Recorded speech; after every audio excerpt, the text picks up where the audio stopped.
our sponsors are really important. And we don't have the exhibit hall this year, which we are all also missing, seeing some of what's going on in the exhibit hall. So Mike Clousey is going to try and bring some of those exhibitors and sponsors to life with some videos. And so I'm going to invite Mike to come forward, and he's going to share a few of the sponsor, put together a few videos to help highlight maybe what they would have shared if they had an exhibit booth there. All right, Julie, thank you very much. It gives me great pleasure to be the sponsor and vendor chair this year. And I've got 6 videos to show you, but they're all pretty short and they're all pretty powerful. And I have to warn you that the sound level is different on each video. So if you're listening with headphones, be prepared. This is not New York. This is Mount Angel giving you this. So we don't quite have that. But anyway, watch these videos. I think you'll enjoy them. And then I will end up coming back at the end and saying a few words. So take it away, videos. Heyo! We learned in grade school that trees capture carbon dioxide, turn it into wood, and release oxygen to the world. But where does that carbon go when a tree becomes a table? Does it leak out? Does it evaporate or off-gas? Does it turn into a ghost? The answer is nowhere. The carbon that was used to create that wood stays in the wood. Trees capture carbon. Wood products keep it. Long ago, there was a great forest fire. The mice in the forest were unable to outrun the fierce flames, but the mighty Douglas fir offered protection. Today, if you look closely at the cones of a Douglas fir, you can still see the tiny feet and tails of the mice peeking out from the cone's scales. At Seneca, we are proud to be built upon generations of trees and generations of family. Heyo! Today's modern lifestyle produces tons of carbon dioxide. Food production, manufacturing, the burning of fossil fuels, they all emit carbon that accumulates in our atmosphere, which isn't great. Trees absorb carbon from the atmosphere and transform it into wood. When that tree is crafted into a door, a chair, or a home, the carbon stays locked away for the life of that wood product. Trees capture carbon. Wood products keep it. Did you know you can estimate the age of a young tree by counting the whorls? A whorl is a circular growth of branches at the same height. Count the whorls, including the bottommost stubs. Add 2 for the 2 years between germination and branch growth. The final number is the tree's age. Seneca, generations of trees and generations of family.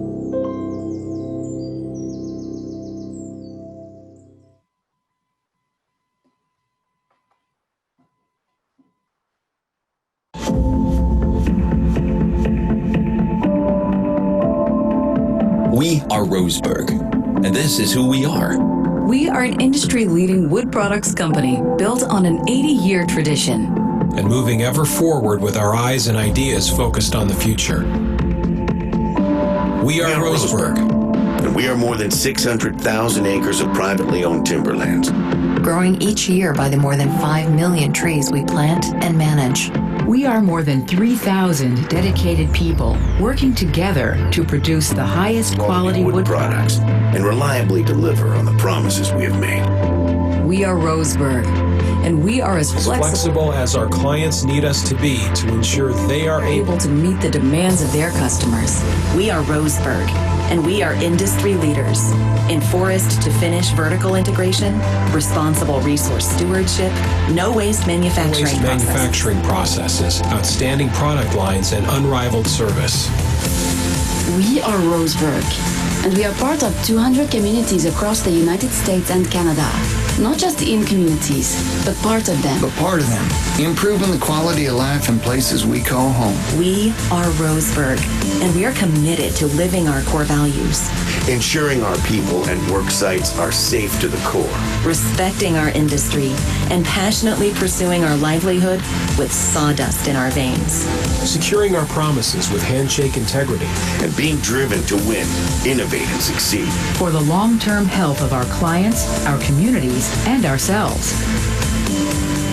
We are Roseburg, and we are united, motivated, and inspired by a single objective. to make lives better. To make lives better. To make lives better. From the ground up.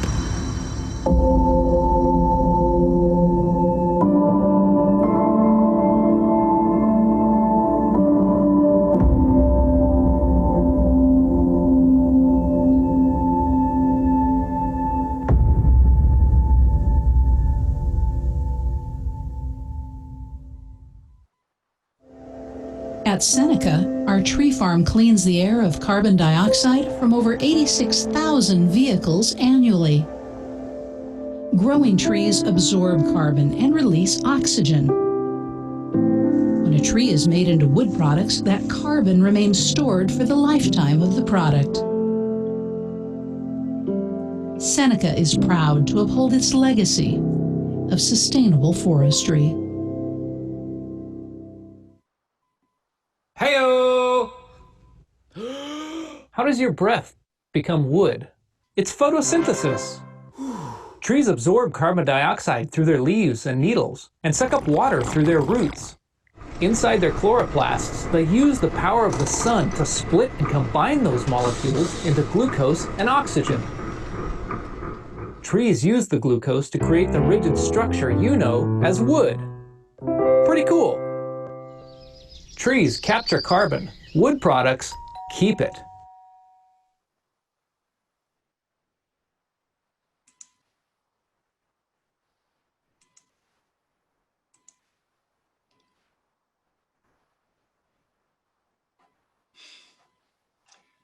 Oh, well, that didn't work. We got 7 of them in there, Mike. Those looked great. What happened was I tried a new trick. I tried new share rather than stop share. So you all should be seeing, here it is somewhere, boy. Zoom just keeps getting new things that make it crazier for me. That's what happens when you do 2 screens. But this should be for you, should be looking at the OFRI webpage. And what I'm announcing today is that we are releasing our brand new report on forests, carbon, and climate change, except this one is called Carbon in Oregon's Managed Forests. And I will put the web page into chat that has all of the places that you can download the summary report and the science report. And the science report I'm particularly proud of. This was developed by a team that included me, Edie Sonny Hall of Three Trees Consulting, Glenn Christensen of U.S. Forest Service FIA, Maureen Putman of Woodlife Consulting, and David Ford of LMC Carbon.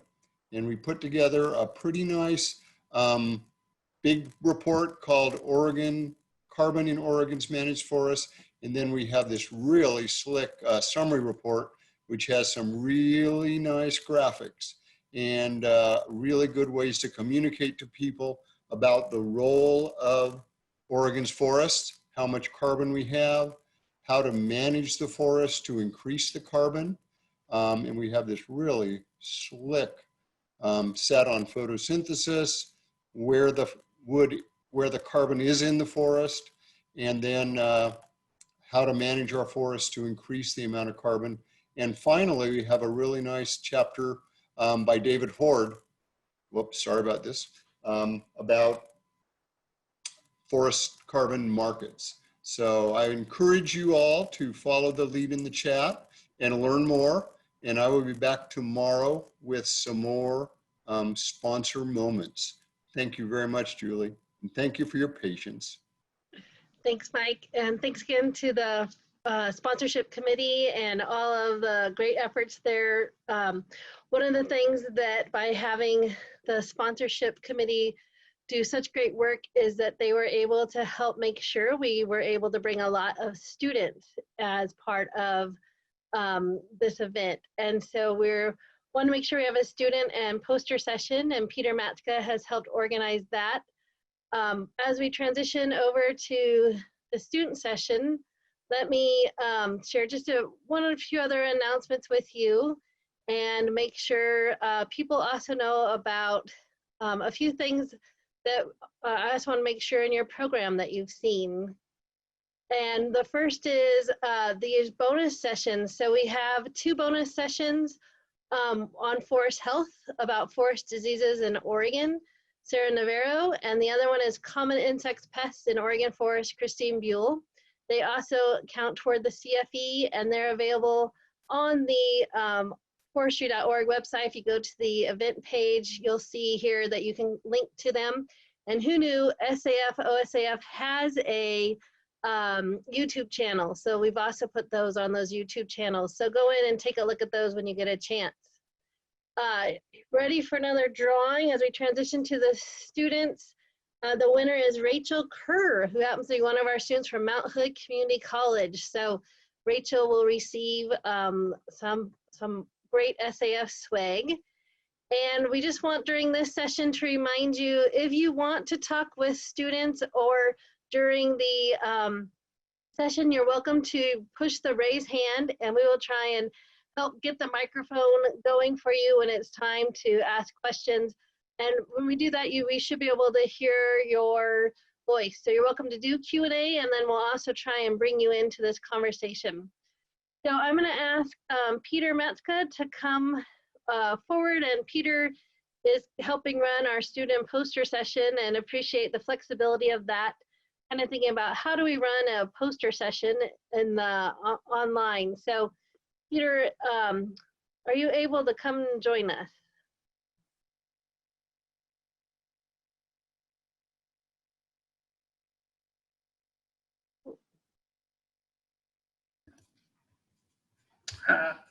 I'm here, Julie, and I guess my video is not coming through. So I'll start my video. It says you cannot. There we go. There we go. Thank you. Gosh, this electronic stuff is amazing. So, well, welcome, and so far watching the virtual OSAF meeting, it's been pretty impressive, and it's just a part of the process, and we're moving forward. The poster session that was supposed to happen, we didn't get a lot of responses to that, but what I was hoping we could do, and ask the question of some students, how has this kind of affected you with the COVID-19, the distance learning? And we have a couple of students that have stepped up and said they would comment on. Did you share that screen, or do I have to share it? Sure, I'm happy to share. Do you want to introduce the students first and bring them forward, and then I'll share the screen up? But we have Aaron Rice and Lakin Jacoby. Sorry if I didn't get that name correctly, from Mount Hood Community College. But I would like them to comment on some of the questions we asked. How has distance learning affected you in a positive way, a negative way, but also how you think your skills will benefit the future workforce, but also what the workforce needs to help you with as you move forward. So if Aaron or Lakin, if you could kind of pick which one goes first, I'd love to hear from you about those issues and hear your comments. Yeah, I can go first. To answer the question, what is the biggest challenge that either I have had or my teachers have had? Definitely we face more challenges during spring term when we only had 2 weeks to prepare, and our professors who were going to be teaching us in class had to move everything online very quickly. We had a lot of technical difficulties. There were a lot of links that didn't work. I remember one instance we were required to use survey 123 for our aerial interpretation class, and none of us could get into the surveys. So I had to, when I was faced with that challenge, I had to take the initiative. I ended up calling the helpline and finding out a solution that I could, give to my professor, and then we were able to move forward. But aside from the technical difficulties, for me, the biggest challenge has been having to adapt to this new learning environment, and learning forest measurements in the comfort of my own home and forest surveying. And I imagine that that's something that our teachers are probably facing too, is adapting to this new environment. But I am staying hyped and staying motivated and looking forward to the potential of getting back into class session next year. One positive thing that I am taking from distance learning is definitely this being able to adapt to new environments and excel when circumstances change very quickly, like when a global pandemic hits. I see that as something very positive, and it's preparing me for my future career, being able to take on new challenges in new environments very quickly, and and adapting to ever-changing circumstances that we as a community are facing. And then, what new skills and abilities? One major thing that I've definitely improved upon is my time management skills. Before we were distance learning, we had a set schedule, be at this class at 8 a.m., take your lunch at this time, and then come back for a 4-hour lab. Spring term, I really struggled with time management. I found myself sitting on my computer for like 12 to 14 hours, just studying and studying and studying, because, I didn't have that direct communication with my professors like you would in class session. But now we are, getting all of our lectures just posted on the online system, and then given a set of deadlines, and then you have to figure it out all by yourself about when you want to spend some time doing, work on this class. But I do feel like my skills have definitely progressed, and, as we move forward and we continue with distance learning, I feel like they will be only improving from here on out. And then how will these challenges, positives, and new skills benefit your future career?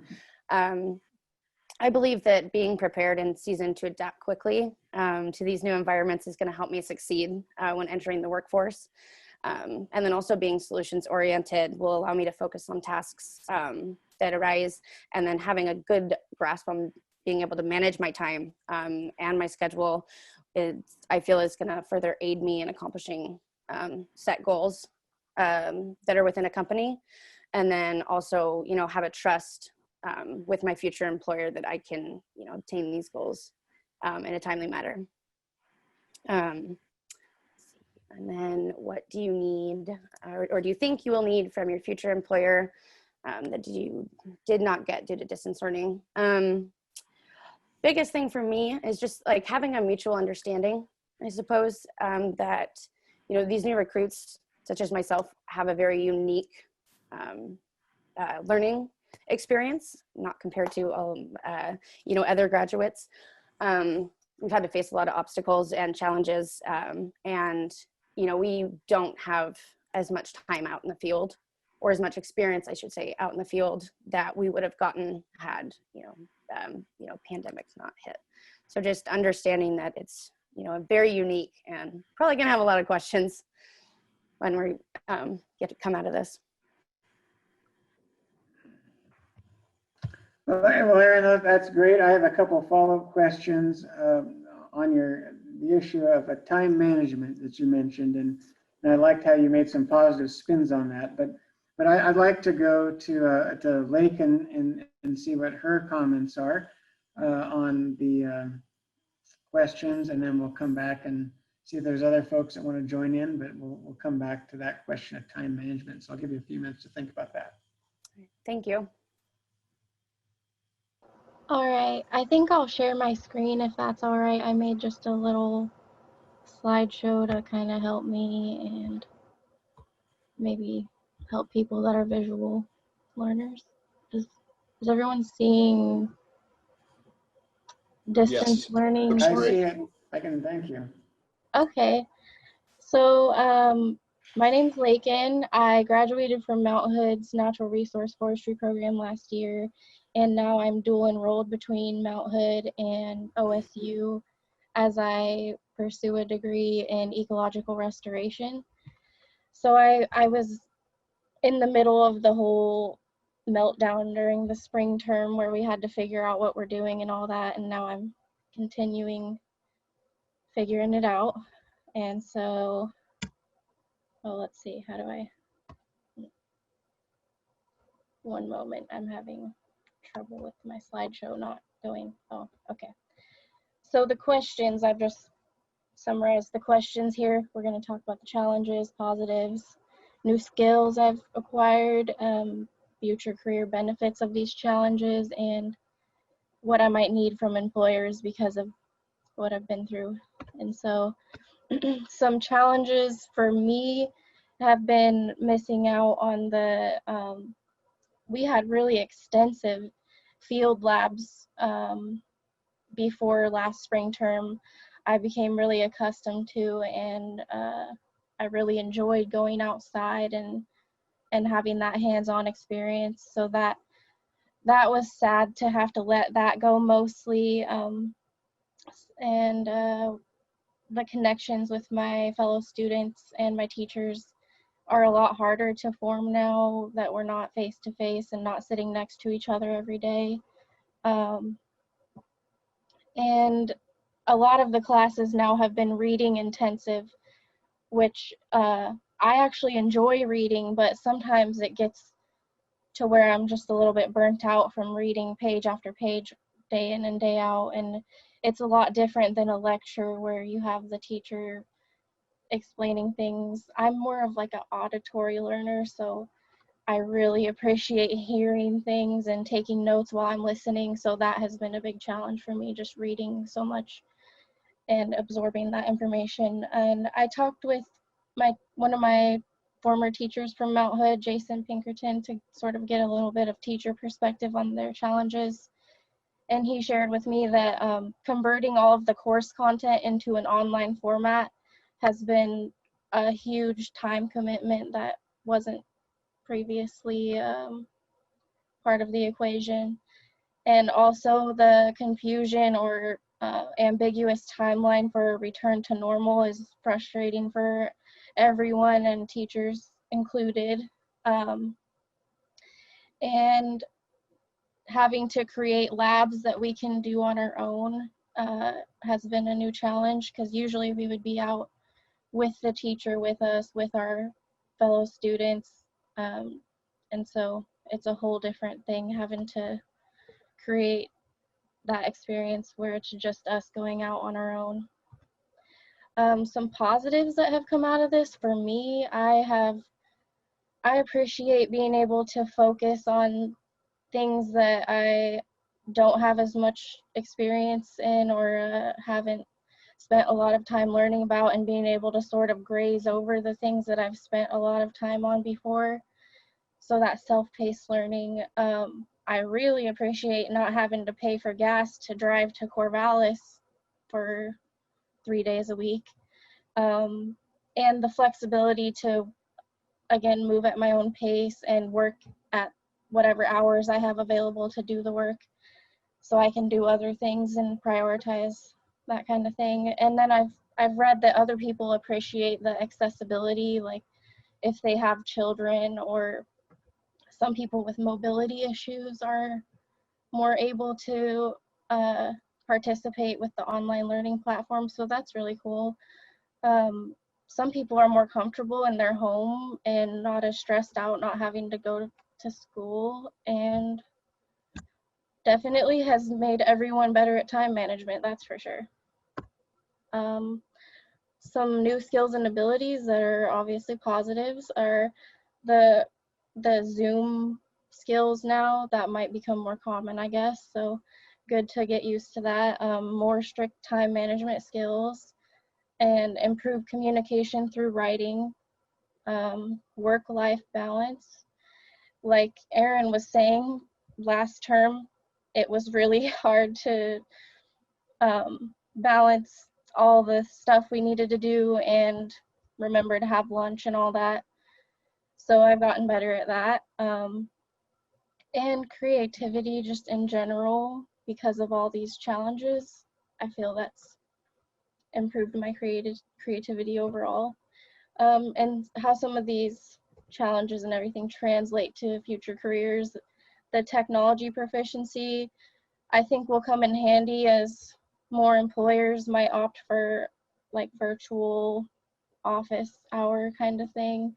The time management and planning is always valuable, but especially for ecological work where there's a definite time frame where things need to be done. And communication, more intentional communication will just be good overall, I think. Yeah. Some things I might need from future employers because of all this experience. I might need some extra in-field training because those labs are cut down quite a bit now. Constructive criticism, I would like to know if it seems like I'm missing some vital piece of information or skills. I would like to know and be mentored on that, perhaps.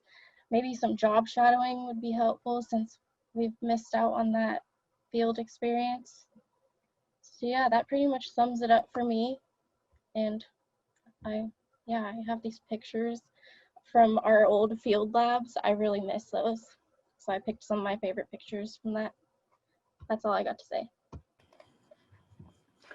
Well, I say thank you. That was a very good overview of many things, and what you mentioned, the time management piece, it seems to be a tying in that you're learning that, and that is an important aspect in the workforce.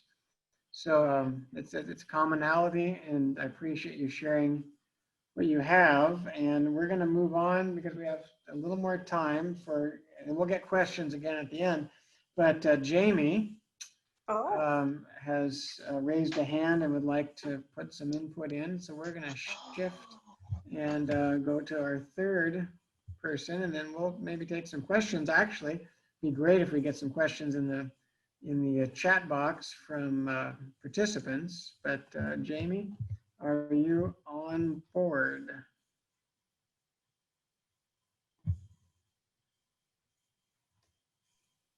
Trying to do. Hello? Oh. Unmute you. Hello, am I there? There's So I actually had my phone in my pocket and that was a mistake, but I am a student, so that's convenient. Well, shoot. Golly. Could you give us a quick, because we do Mount Howe Community College. So Jamie, where are you from? And, I am from Central Oregon Community College, okay, actually. thank you, and then continue. Well, golly, I don't know what to say. I'd like to thank the previous ladies for their tidbits. I have much of a similar experience in Central Oregon. Yeah, my main takeaway was that I was impressed with most of my instructors and how they were able to adapt to the online learning. I enjoyed having the pre-recorded lectures. That was a big help, actually, in the process, because we could always like go back, watch it on our own time whenever, do the outdoor labs when we could with instruction. Yeah, that's my big takeaway. So you said that they adapted well. So I mean, at COCC, they adapted well, but did you not adapt as the student population? Or were you just, are you saying the student population is adaptable? Because I don't want to, label the faculty at COCC as, stuck in their ways, but you complimented them. But how about the student population at COCC? The student population, I think we all handled it pretty well. Yeah, it was a shame not being able to get together in class and, converse with your peers. That was a shame. But I think we all handled it pretty well from what I heard. We're very excited to be having distance labs now. That's what we've all established. So I'm curious though, the two from Mount Hood Community College, how do you feel, and just one could speak in on the adaptability, was the student population pretty adaptable, or did the faculty have to adapt to your, I mean, you understand what I'm saying is, you know, sometimes you get a faculty that gets 5-6 years teaching. It's hard to change, but you're always new every couple of years. So how do you feel the faculty adapted, or did the students adapt as well? Was it a mutual kind of relationship? I feel it was definitely mutual. We all did the best we could. And some of the teachers figured out how to do, like I said, the individual labs where we weren't going out together, but we were able to go out and observe. For example, last year there was a outdoor recreation class where we were learning about outdoor recreation management, more like, and we would go to a park in wherever we happen to live and do our observations, take some pictures, and then share that on a discussion board between ourselves. So, and everyone participated, that I remember, the students, and that I thought that was a really cool adaptation that the teacher came up with to get us in that sort of sense of community and include the field experience and the visual of being outside and all that. Yeah, we did good, all of us. Erin, do you have any input on that? Yeah, I think that we did very well. You know, I'm very fortunate with our natural resources program. I think that there's only like 20 of us. I could be wrong, but we communicated a lot. Like we have group text messages between a lot of us. So you know, we were constantly, you know, bouncing back off of each other as if, you know, we were in a classroom. And I think that that really helped in our success, was, you know, just staying and like having communication between all of us. Did I answer that all right? The question was so long ago.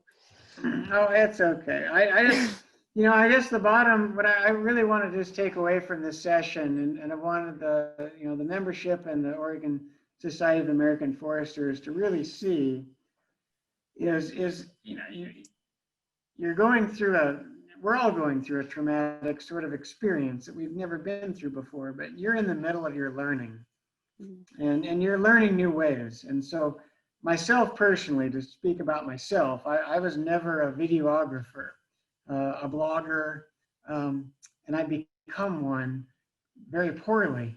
But you know, you're in the cusp of your career here, just getting started, and you're learning a lot. And as you enter the workforce, you'll bring a very unique opportunity to us. One, because, well, you know, there's some training deficiencies that some of you know, suggested about getting out in field labs, but those are easily made up with just some on-the-job training. But you're going to bring a whole new level. And the thing that you both said, which just stuck with me, is the time management. When you both said that word, time management, that's often a big question in a job interview. That's often what employers and what we're looking for is people to manage this, and you manage yourselves. And so maybe, I don't know if it's possible to comment on that experience of, you basically have to manage yourself. When you leave, I don't want to say you came out of high school, but when you leave on to college, you have an issue of self-management. But then you made the extra step into virtual learning, which is self-management. So you've done a double take on that, and you both mentioned it. And I'd like you just to kind of quickly maybe summarize before the end of the session here, is how that self-management piece, time management, it's really important with people in the industry and in forestry and any job. So does someone want to maybe take that one up? want to call on you. Are you asking like what it is that, or how is it that we have been able to accomplish time management skills? Well, the self-management piece, I mean, you both mentioned it, but I'm just curious, is what was that like? I mean, was it enlightening? Was it empowering? Was it a learning process, or did you just, you know, some people naturally come with it, but I work with a lot of high school kids, and they don't often have time management, self-management skills. So the time management piece you both mentioned, did it just come naturally? As part of being an interest in the field? For me, I had to learn it. It was definitely something that it's a practice. At the beginning of quarantine and distance learning, I had, like I had said before, like I was just, you know, as soon as I woke up, because I lost both my jobs at the beginning of quarantine as well. So I would wake up, go straight to my computer, start reading, I jump onto the Blackboard. And then before I know it, it's like 8 o'clock at night. I'm like, oh, okay. Which, you know, obviously helped my grades and my learning experience, but it's, you know, not good for your emotional and your mental or your physical as well. And so it's definitely like I had to get myself a binder, and I needed to write down times and set myself up. You know, I work on this class at this time, and I focus on this class at this time, and then, hey, you need to get up and walk around for 30 minutes kind of a thing. So it definitely was a learning experience, and also I would say empowering.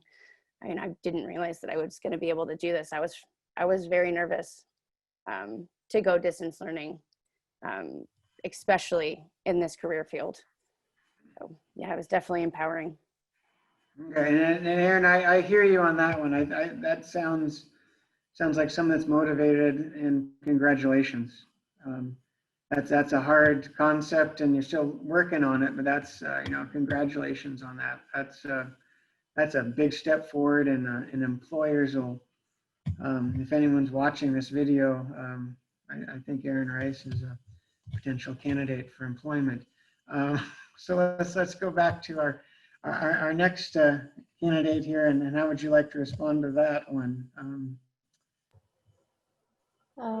I'll share that it was definitely more challenging than time management I've had to do in the past, just with regular school and all that.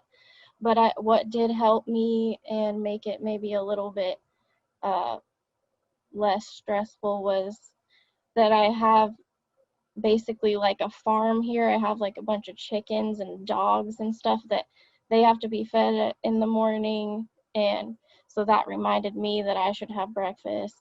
So I had a little bit of a schedule like set up, and then I had to just build on to that with the schoolwork, and so it did help to have the things that I do every day were already kind of a schedule, so I just sort of built upon that. Yeah, so it maybe was like a little bit less of a challenge to work in the appropriate amount of like breaks and lunchtime and breakfast and all that. Yeah, so maybe I didn't have as hard of a time, but it was still pretty hectic at first because it was so unexpected and so sudden, more like, yeah. Well, we're gonna wrap up with one quick question, because you're here on the SAF annual meeting, and a question came from Tammy from Oregon State University, and she said, "What could SAF do to help you? You're on here on the Society of American Foresters annual meeting. You've got a captive audience. What can we do through this process of distance learning and getting you engaged and connected with our industry and our profession across the board, from reforestation, conservation, to firefighting, to timber harvesting? What could we do to help you in 1 minute? Because that's all we have left. So I'm gonna go to Aaron first, if you want to respond, or you can go back and forth, but you got 1 minute. What could SAF do for you? Personally, I feel like you're already doing it. You allowing us the opportunity to be here with you guys, with everyone today was amazing. I've learned so much in the last few hours. So thank you for allowing us to be here, and especially at no cost. It's very appreciative. Thank you, Aaron, actually, thank you. And right now, thank you for being here. Appreciate it. Yeah, thank you. And Megan, what do you say? I'll second what she said. You guys are doing awesome, and I am just so grateful for everything you have done and are still doing.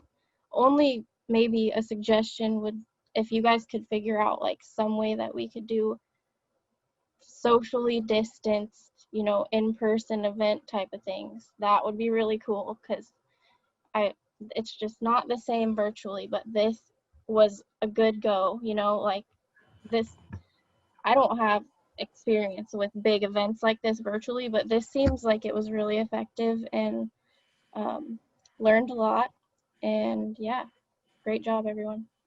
Well, Lake and Aaron, Jamie, thank you so much. It looks like Julie's popping on. It's that time, and I'd say we keep them. People want to hear from the students, so how okay. about a bonus round? Okay, well, there you go. Let's open it up, and I guess it's open mic. If they're willing to, a question came in. Have you had a chance to have any internship possibilities or have internships really changed because of all of this? I actually did get to have an internship over the summer. I interned at Barton Park as a park ranger. So I was very, very grateful, very blessed that I was able to have that opportunity.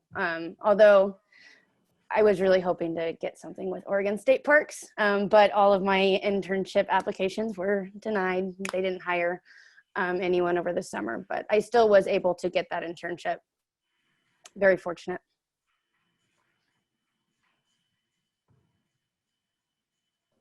I didn't do an internship last summer or this year's summer, because I did my internship the previous summer before all this happened. So I can't really speak to that question.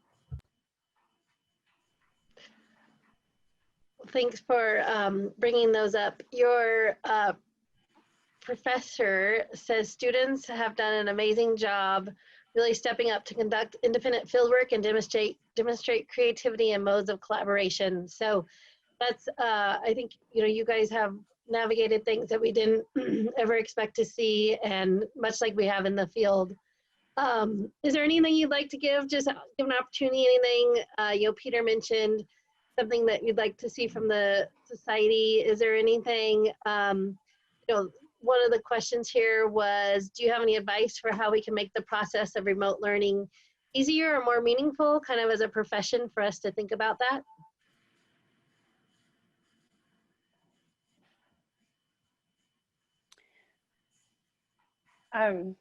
For me personally, I guess from teachers standpoint, spring term we had more Zoom calls. This term I have only had one Zoom call. I know it's only been 2 weeks, but I think that having those Zoom calls really brought us together, and it made it feel more like a community, and I feel like we all benefited from it. So if we could just keep on having those and seeing each other's faces and being able to communicate that way, I know I and fellow students or classmates would really appreciate that.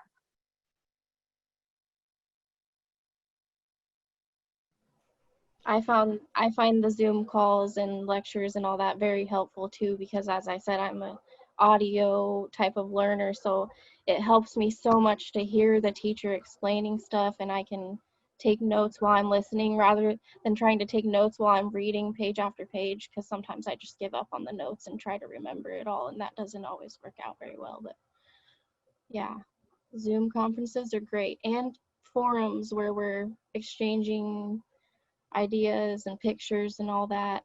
Those are kind of fun and helpful.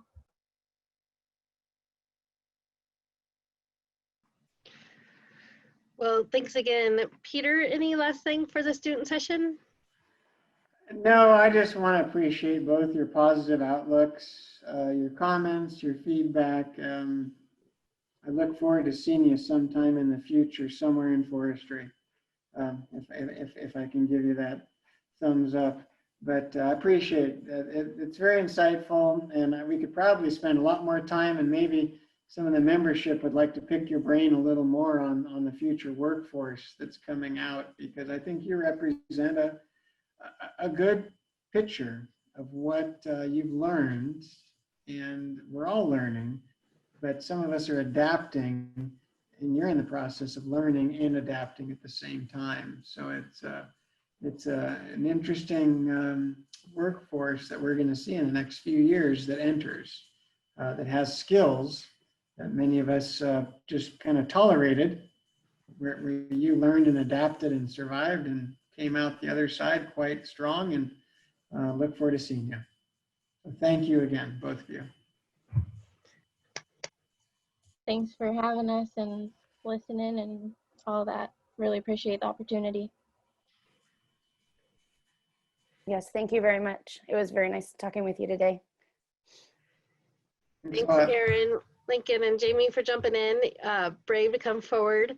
So as we transition to kind of the chapter conversation, I've asked Jeff Grogan to come forward. And one of the transition questions is, are we still helping students get to national convention? So one of the things that the SAF, the Oregon SAF Executive Committee often does is help get that team to nationals. And so Jeff, I think, is going to pick up those reins and have that conversation on Friday when he has a meeting, and make sure if there are students who'd like to attend the virtual SAF National Convention, that we can make sure we're helping to support those just like we have in person, because it is definitely important. So with that, Jeff Grogan, he's our SAF, Oregon SAF chair, and Jeff and I, we wanted to make sure people from the chapters had an opportunity if they wanted to share something.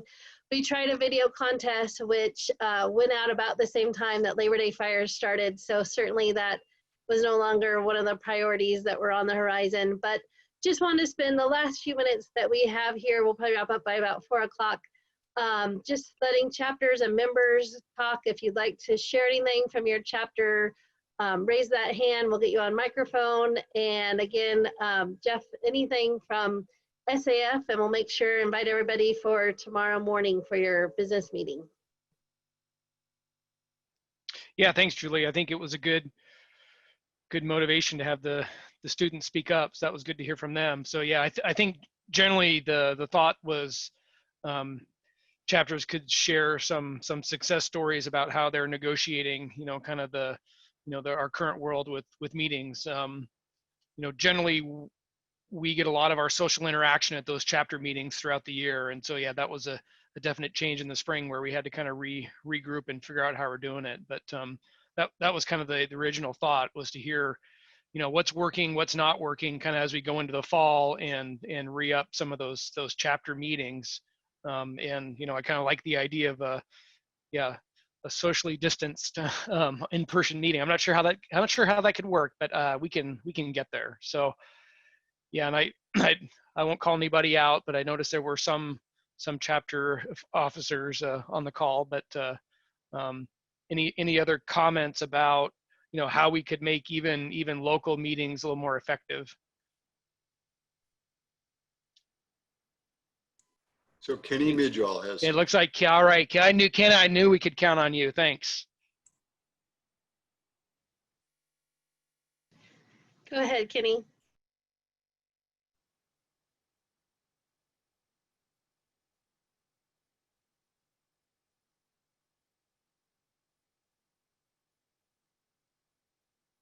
All right, we're trying out this, letting people come forward, but Mike's just gonna make him a panelist, and okay. We'll get Kenny, there you are.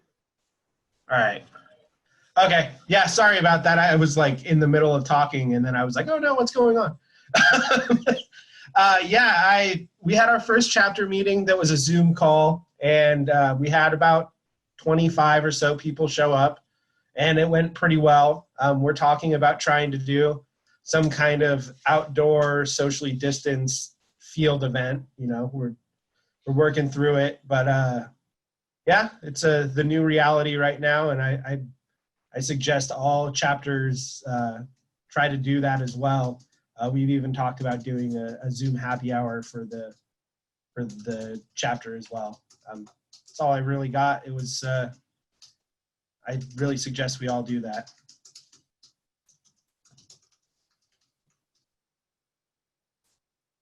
Thanks, Kitty. Well, thanks for coming on with that suggestion. I think Tammy, Dr. Cushing, if you want to come on, you have some ideas or something from chapters?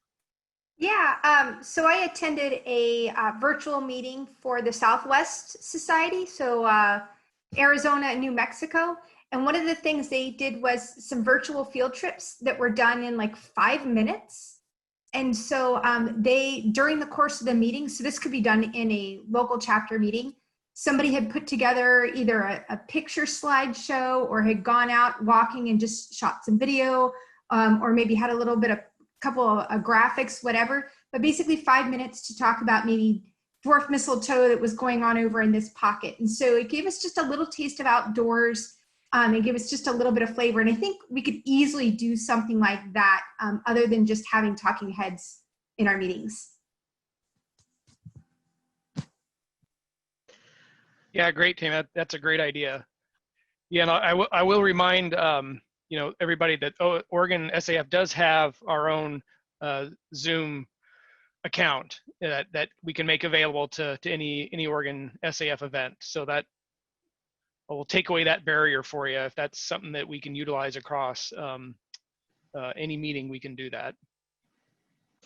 So Jeff, Ron at Central Oregon chapter said they're having their first Zoom tomorrow evening. So if you're from Central Oregon area, jump on with them. And then it also sounds like, don't forget to give some socializing time, like we're doing right now, if people want to come on and share and yeah, chapters, it's a great opportunity to just make it a little more open for people to have those side conversations. I know we're all missing that, you know, chatting with each other like we normally would around the coffee and water tables. So definitely encourage your chapters to pick that up and help keep everybody engaged. Jeff? Yeah, I like, yeah, I like that's a good suggestion there. I think, yeah, I think the other thing that we'll try to do, you know, probably try to encourage our chapters is to make the meetings, you know, advertising a little bit better through our social channels. I know typically we kind of hold those within our own chapters, but you know, with the technology, it would be good to open up for anybody with the time and the interest to just spread the word out for seeing what's happening on the local levels. Definitely. And then another idea came in too, that this also gives an opportunity to maybe pull in some global perspective, maybe a forester from New Zealand or Australia that could come in and Zoom with your chapter that we don't normally bring in before. So thanks, Lainey, for that idea to help us think about going international. And they certainly have dealt with wildfire issues as well, you know, in other parts of the world. So might be a nice series for a chapter to think about having. So anyone else like to raise their hand or come forward? Any other announcements or events that people would like to do? Looks like Al Takini. Mike, can you make Al a panelist so Al can come on and share? Hi, Al. And Al helped us with our Foresters Fund. And just a reminder that the National Foresters Fund will be happening at the end of October during the National Convention. So we'll invite Al has maybe an announcement.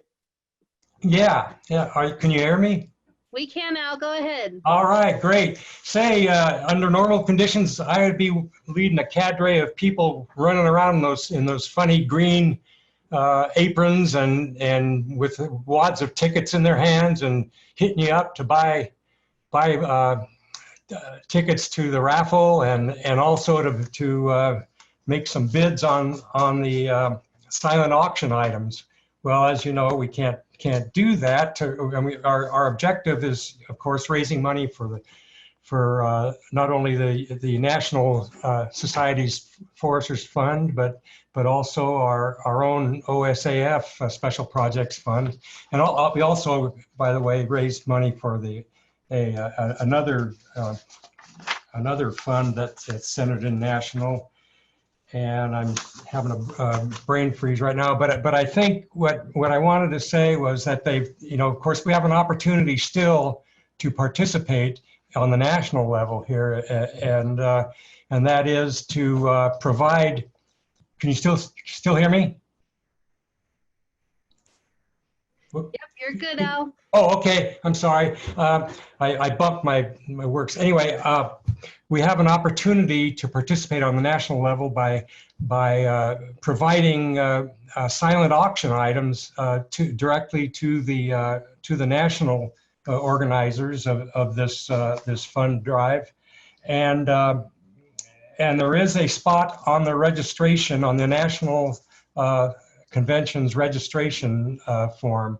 And that, just go down to the Foresters Fund part, and it'll show you how you can get your item to the purchaser, how you can put it on for auction, and how then to get it to the successful bidder. Unfortunately, it involves us paying the postage to get there, and there's some uncertainty in that, I guess, and with especially with heavier items. But at any rate, I just wanted to make you aware that opportunity is there, and I know I myself plan on putting something up for auction, and hopefully we'll be able to help raise some funds there. But I just wanted to bring that up. And Julie, do you have any advice as to where how those listening can best Luckily, find Al, we have a good support team here, and so Lori Razor in the chat window has put a link to how you can contribute an item. So if you go to the National Convention site, Lori has there on eForester in the chat window. Oh, good. Has been, so we'll send that out actually to all of the attendees. Let me get that out to everybody. And so, yep, if people want, if you have any troubles with doing, shipping, if that's a concern, please get a hold of me. SAF here, our local group is more than happy to help support the National Convention and the Foresters Fund, and can even help you with shipping. So we'll happy if someone would like to get those auction items. You can also directly donate, and you don't even have to be registered. So that's the other great thing, is you can go in and bid and donate, and you don't even have to be registered. Yeah. We'd like to keep the funds local. The fall, we will come out with a letter Jeff will send later this year for the fundraising for just in Oregon. So there'll be lots of opportunity to donate, but certainly, luckily we still have Lori Razor here and listening today, and Lori's keeping us on track here for the national. So I'd even invite Lori, if she'd like to come and give any announcement about national, hint Lori, but otherwise we are just trying to help support our national event. So thanks, Al. Okay, thank you, Julie. Thank you. Yeah, maybe a follow-up for Lori is it, I would assume that are they accepting bids or items now to be submitted, and is there a deadline? Yes, the deadline is actually right up to convention. So of course we would like to know about the items that you will be donating in advance so we can load them up on our auction site. And as Julie indicated, we will be opening that site to more than just our convention attendees. So watch the eForester and other communications as to the link, so everybody can bid anywhere, anytime, to support Foresters Fund and also the Kurt Gottschalk Science Fund. Thank you, Lori. You Good bet. to see you. Good to see everyone. Thanks, Lori. Well, thanks everybody for bringing those things forward. I think, Mike, people are trying to get you to bid a quilt from your office, but I think your wife might have to really get on that if that's going to happen. So otherwise, that would have been, I think we should have had a quilt and Mike could have been modeling it during this. So we'll see what we can do for tomorrow. Thanks, everybody, for coming forward. Is there any, we'll just kind of do last call for any other announcements. Mike? Just that's the quilt. And I don't know, I'm thinking at least 1,000.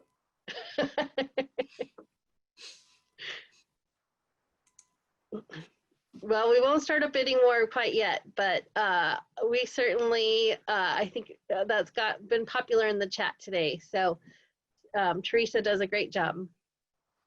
All right, Jeff, any other announcements or anything you'd like to remind people for tomorrow? I will, what can I say? The OSAF business meeting will be excellent. So be sure to be here at 8 a.m. to learn all about what happens at OSAF Executive Committee. Is that enough of a teaser?